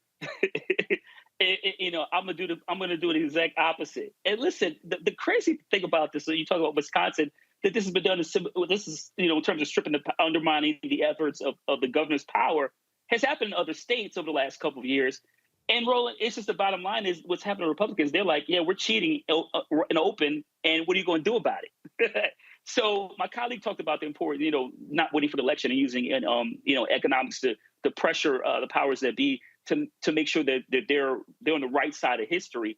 But Roland, this is an old broken record. I mean, we've been dealing with this, particularly during the Jim Crow. Just folks would just change the rules to make it harder for people for those individuals who voted and voted certain individuals to power to make sure it never happens. And listen, I read the article about the Chief Justice and some of his concerns, but the bottom line is he doesn't care. And now that like you said that the Democrats, liberal judges have the majority, they could have a massive impact on what happened in Wisconsin. And then obviously as we talk about transitioning to 2024, but the bottom line is Republicans they cheat and don't care. They change the rules all the time. I see it here in the state of Florida. You talk about North Carolina, Wisconsin. We could just keep going. A lot of these states, former Confederate states, also, like I said, are changing a lot of these policies. and they have super majorities. And when they do finally lose and they have egg on their face, they pretty much say, well, we're just going to change the rules, and what are you going to do about it?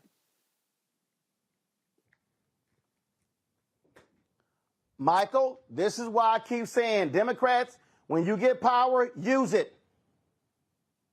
Absolutely. And Democrats in Wisconsin, at least, are learning from Republicans because they're changing the rules. And that's what you have to do. Like I said, you're dealing with Republicans, you're dealing with cutthroat gangsters. They don't care about fairness. They don't care about equity, anything like that. All they care about is raw, naked power. And when we look at North Carolina, remember, North Carolina is a former Confederate state. And in these former Confederate states especially, there has always been the fear of black political power. There's always been the fear of African Americans voting in mass, electing African American elected officials, passing laws that white people then have to follow.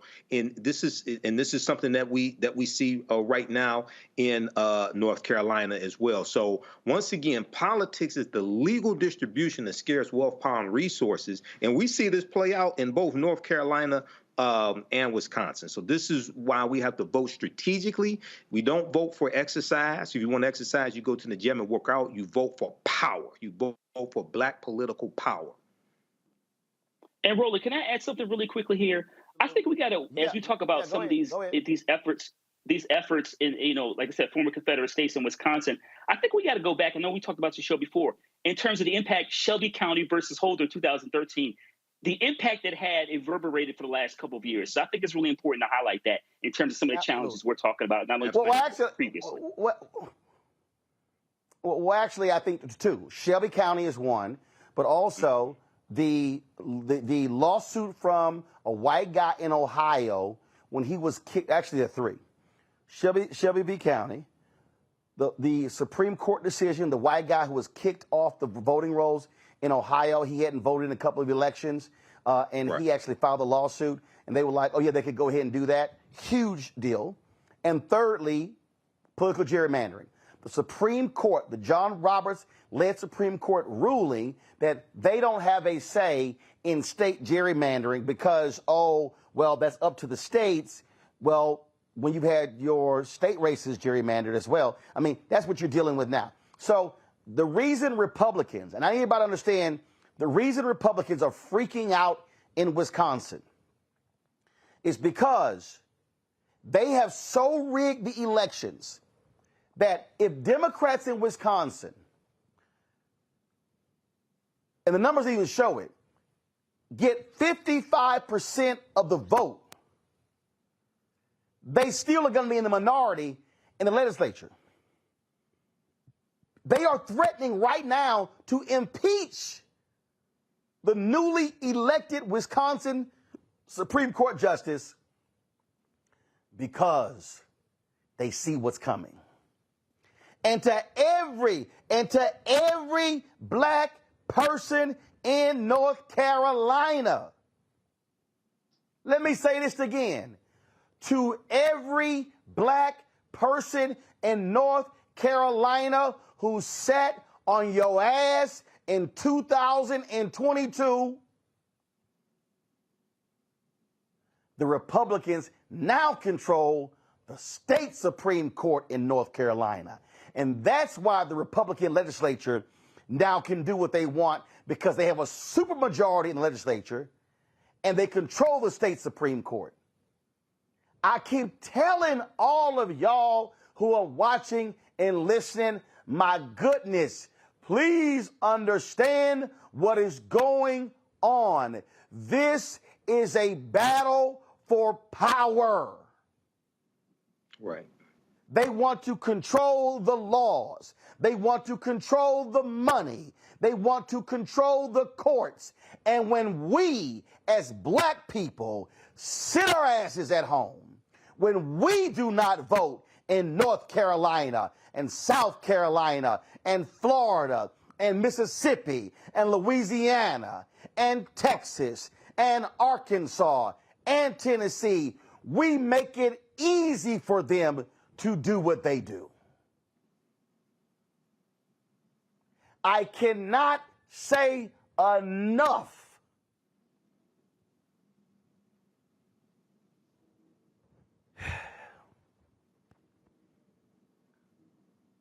if black people would vote at about 75% of our eligible numbers. Listen to me.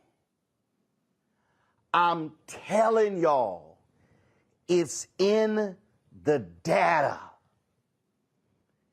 If we voted at 75% of our numbers, Mandela Barnes would be United States Senator from Wisconsin and not Republican Ron Johnson. Sherry Beasley would be Democratic Senator from North Carolina and not the fool she ran against. If we voted our numbers, y'all, Republicans would not have a supermajority in Tennessee, would not have a supermajority in Florida. They would not have the numbers in Mississippi. Y'all, this is no joke. Their people are voting in big numbers. And I'm going to say this loudly as possible to all of y'all. They are ready to show up and show out in 2024. And if they get the White House, and they already got the House, and they get control of the Senate, what y'all have seen in Florida and Texas is going to happen to the entire country. Larry, you're in Florida. Let these people know I'm not lying. Yeah, you're telling the truth, Roland. I'm experienced since I've been down there. The anti-black policies essentially become the template and adopted in other states like your home state of Texas, among others. And you're right, Roland. Listen, and I'm originally from the Northeast, so I've certainly no experience this kind of level of anti-blackness. But if folks don't go out to vote like you described, then we will continue to take some major L's in elections. And not because, we certainly don't care, but because the system is already designed to make sure that, you always dilute the black vote.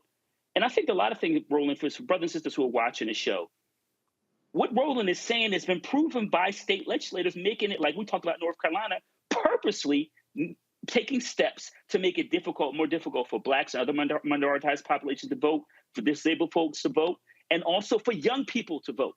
So if you don't believe Roland, look at what's happening in these other states like North Carolina, among others, in terms of making it harder for people to vote prior, leading up to election day and election day. No food, no water, all the other things efforts you see. This is an effort to make sure you don't go out to vote. So when you do go out to vote, like Roland highlighted, we can change the society and make sure that black folks like I said, have equal footing that they have deserved for the last 400 plus years. Michael, you're in Michigan. Yes. Outside of Detroit and Lansing and some other places, hell, y'all Alabama. But what happened? Folk voted, and you have Democrats who control the House and the Senate and the governor's mansions, and they have been able to pass effective policies that speak to our people because they use the power. Yes.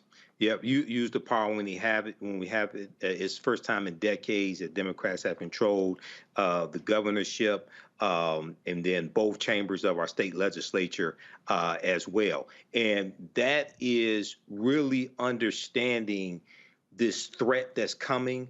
And people, African Americans, generally speaking, have not really been educated on how laws and policies are connected to the conditions that they experience and how to actually change the laws and policies by changing who you put into these elected offices, and understanding that we don't have to tolerate being mistreated, okay? We can fire these people, but one of the reasons why many of our people don't fight back is because many of our people don't think they're worth fighting for. I've said that before, okay? When you are being inundated with negative stereotypical images of African Americans on a daily basis, then that depresses how you see yourself. So this is one of the reasons why the information coming from the Black Star Network is so important. What you do for yourself, what you do to yourself, and what you allow other people to do to you and get away with is based upon what you think about yourself. And we have to understand how to push our agendas to bring into existence the policies that we say that we want. And one of the most important things is that we have to understand how to perceive threats. Andrew Gillum told us in 2018, I'm not saying Ron DeSantis is a racist. I'm saying the racists believe he's a racist. He was trying to warn us. Too many woke-ass black people in Florida said they weren't voting for Andrew Gillum because he didn't have a black agenda. I said Ron DeSantis has a black agenda. He has an anti-black agenda. And an anti-black agenda is worse than not having a quote-unquote so-called black agenda. We see the evidence of the policies coming out of Florida. So we have to be able to perceive these threats and stop them. And then at the same time, we have to vote to keep people in office who will protect gains that have been made for us as well. Because that's one of the things that's been lacking, us understanding how to protect gains that have been made also, as opposed to just what somebody can do for us or voting somebody in new and you know what their policies can do for us. You also have to understand how to protect gains that have already been made. Let me close this segment out with this before I go to break, and I'm going to play a couple of bites from the Chris Tucker Golf Tournament. So this I'm addressing this specifically to all of you Simple Simon punk asses. Roland Martin, all you try to do is get a check.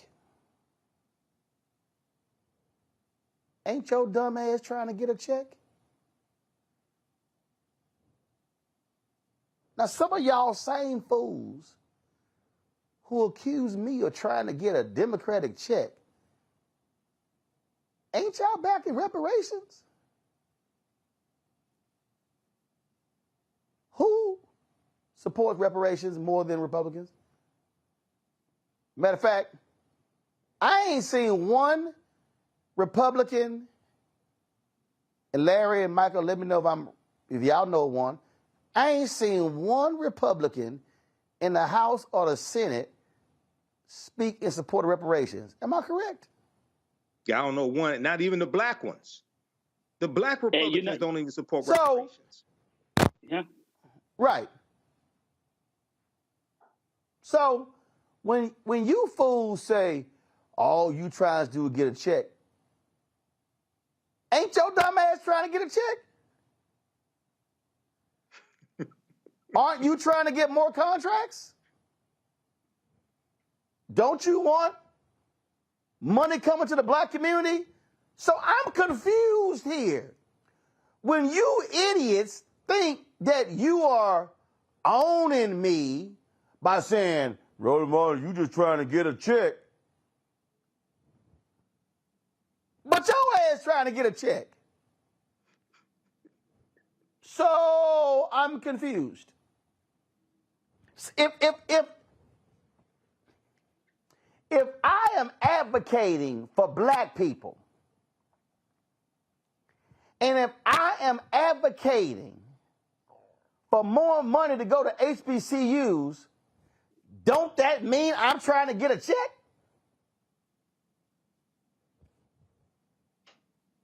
If I'm advocating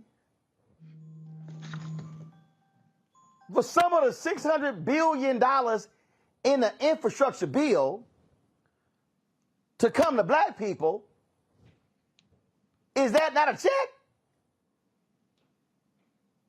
If we trying to get health dollars, commerce dollars, Pentagon dollars, HHS dollars, labor dollars, agriculture dollars, Is that not a check? Absolutely. So I'm confused. So are they. How do you think that's a negative? Yes, I'm trying to get a check. And you same simple Simon punk asses. Y'all the same fools who go quote Dr. King, who literally said in 1963, 60 years ago yesterday, we came to D.C. to cash a check, stamp insufficient funds. Correct. The same MLK, who 5 years later, on April 3rd, 1968, said, we will practice economic withdrawal from those businesses that won't do business and won't hire us. Is that not a check? So I'm confused how some of y'all think you are shading me when you say all he trying to do is get a check. So are you. I'll be back.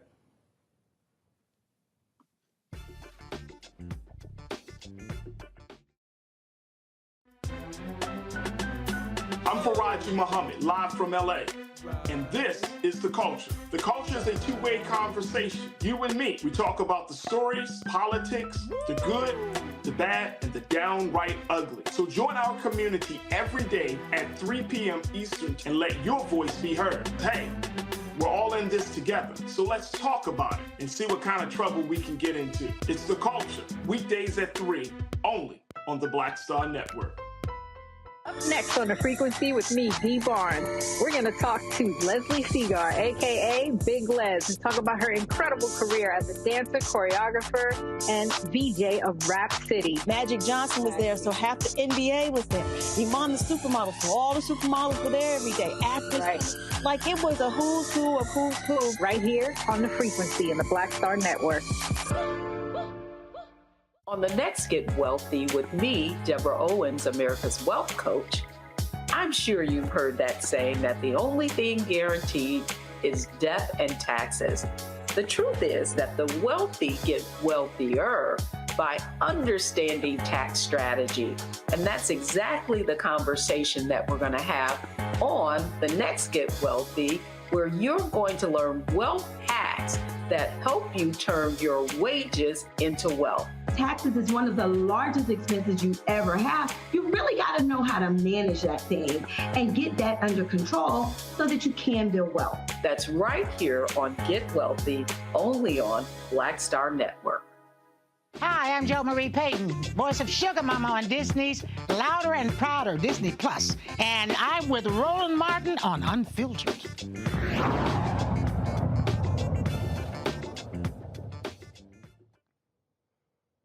All right, y'all. Monday, I hung out with Chris Tucker, this celebrity golf tournament, raising money for his foundation. It's helping kids all across Atlanta and across the country. And a couple of folks were there. It was great to see my man George Wallace. Check this out. We had Chris Tucker golf tournament, Glenn tournament. I know you was out there blasting that damn music all over the course, Glenn. Until the rain came, your speaker got wet. Yeah, the speaker got wet. I heard all that squeaking, and we had to get out of here before we got electrocuted because all that equipment you had. Hey, look, I told him point blank, I got a rain suit. I ain't got a lightning suit. If it didn't come through, let me know.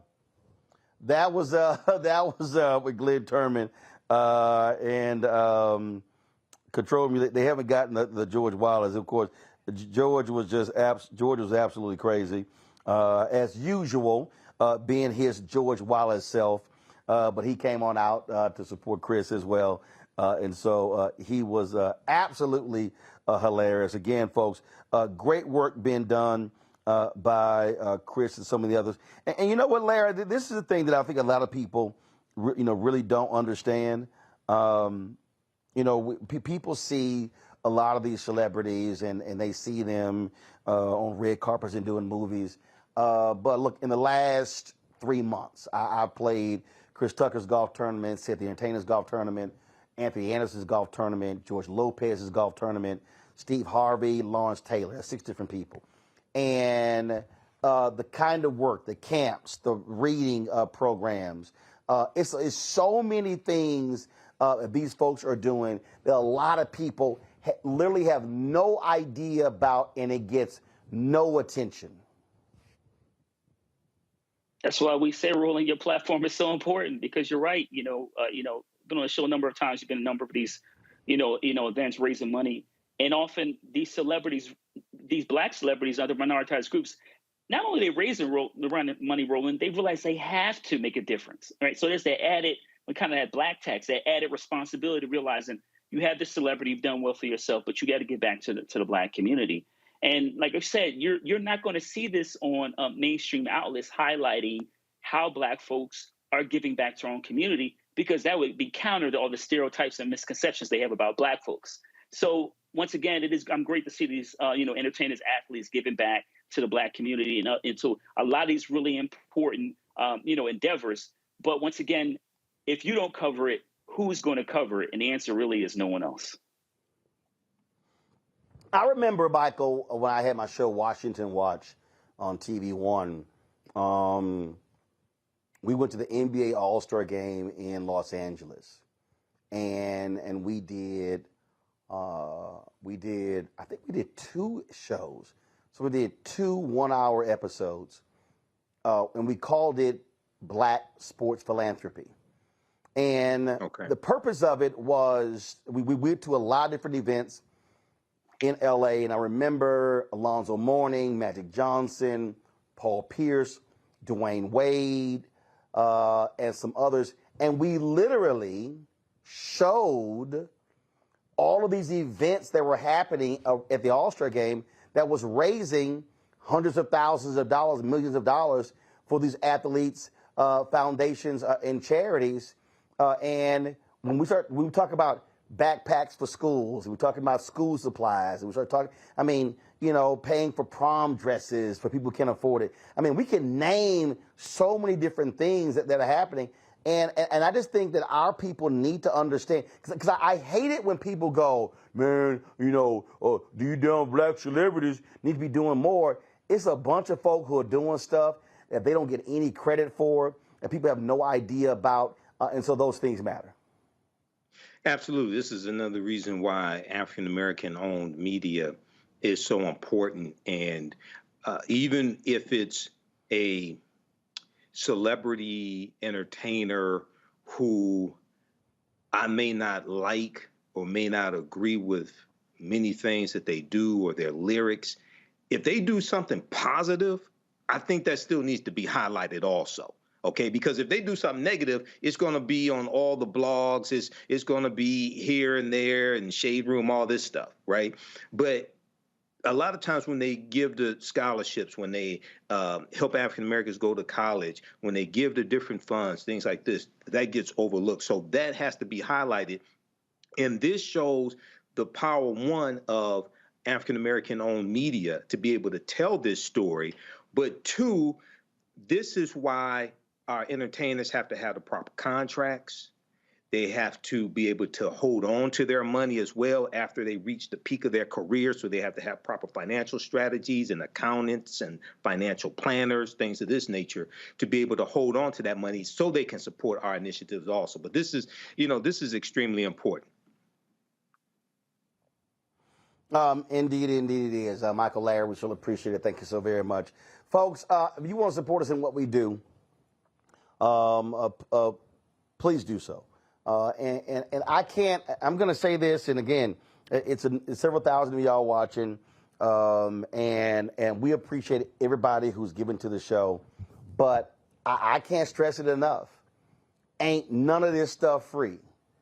This live streaming, this live view, this LU 800, the camera, the light, this hotel room, the airfare. None of this stuff is free. We can't cover the story. We can't have the Fearless Fund on, those two sisters. We can't have Representative Tennessee on. We can't have our guests on, folks, and stuff is free. And I'm going to tell you right now, the reason Ebony Magazine was so powerful because it had a circulation of 1.2 million, and black people were paying that $12 a year for that subscription to Ebony Magazine. They were paying for Jet Magazine. Yeah, we were paying for content. The Chicago Defender became the most powerful black newspaper in the country, the Pittsburgh Courier, because black people were putting their nickels and dimes together and buying those newspapers. Now, we don't charge for our content. I purposely chose not to do a subscription model because I wanted our news to be free for our people. I can't tell y'all how many mothers and fathers and children come up to me, and people who now are adults say, oh my God, I learned so much about politics and news and history from watching your show.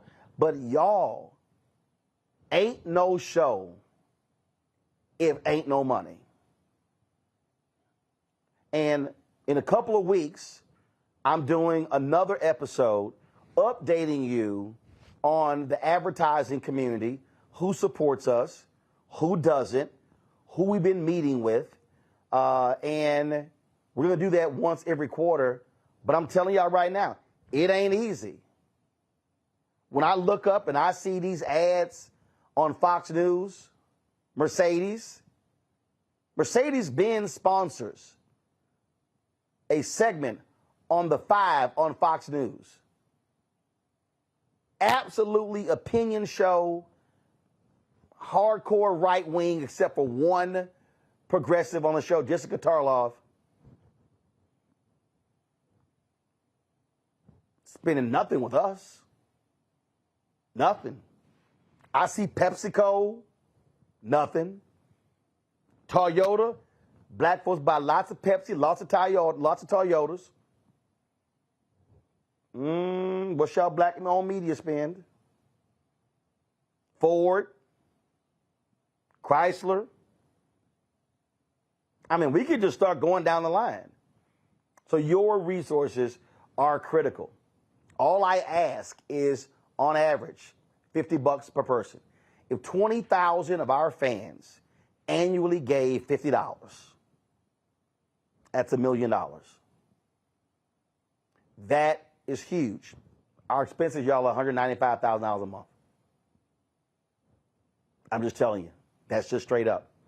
So, send your check and money order to P.O. Box 57196, Washington, D.C., 20037-0196. Cash App is $RM Unfiltered. PayPal is R Martin Unfiltered. Venmo is RM Unfiltered. Zelle is Roland@RolandSMartin.com.